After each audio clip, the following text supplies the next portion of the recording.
নমস্কার সবাইকে, সুপ্রভাত। তোমরা সবাই কেমন আছো? আশা করি ভালোই আছো।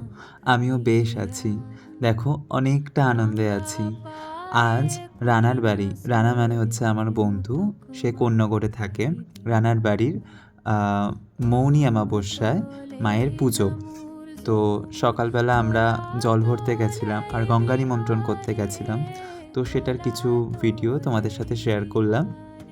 আর ওদের বাড়িটা যে জায়গাটাতে না, সেই জায়গাটা খুবই সুন্দর একটা জায়গা, অনেকটা গ্রাম্য পরিবেশ।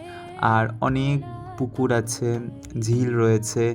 তারপর ওর বাড়ির পাশে ধান ক্ষেত আছে, জঙ্গল আছে। তো আমরা খুব এনজয় করি প্রত্যেক বছর এই দুটো দিন। ওর বাড়িতে আসাও হয়, মায়ের পুজোও দেখা হয়, আর ঘোরাও হয়। যেই ২ দিন ছিলাম, সেই ২ দিন অনেকটা ব্যস্ততার মধ্যে ছিলাম। তাই যতটা আমি পেরেছি ভিডিও করতে, ততটাই তোমাদের সাথে শেয়ার করলাম।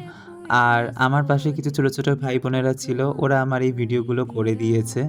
তাই তোমাদের সাথে শেয়ার করতে পারলাম। কারণ পুজো বাড়ি, অনেকটাই কাজকর্ম থাকে তোমরা জানোই। আর এত সুন্দর পুকুরের চারপাশটা, আমার তো মানে খুবই ভাল লাগছিল গঙ্গা নিমন্ত্রণ করতে, গঙ্গা আরতি করতে। আমি তো সারা বছর অপেক্ষা করে থাকি কবে ওর বাড়িতে আসবো আর এত সুন্দর পরিবেশটাকে এনজয় করব। আর ওর বাড়ির সবাই বা ওর আত্মীয়স্বজনরা খুবই ভালো, খুবই মিশুকে আমাদের সাথে খুব মজা আনন্দ করে ২ দিন কাটিয়েছে। তোমাদের সাথে আবার পরে কথা হবে। আমি চেষ্টা করব পুজোর রাতের ভিডিওটা শেয়ার করার। ততদিন তোমরা ভালো থেকো। আজ আসি।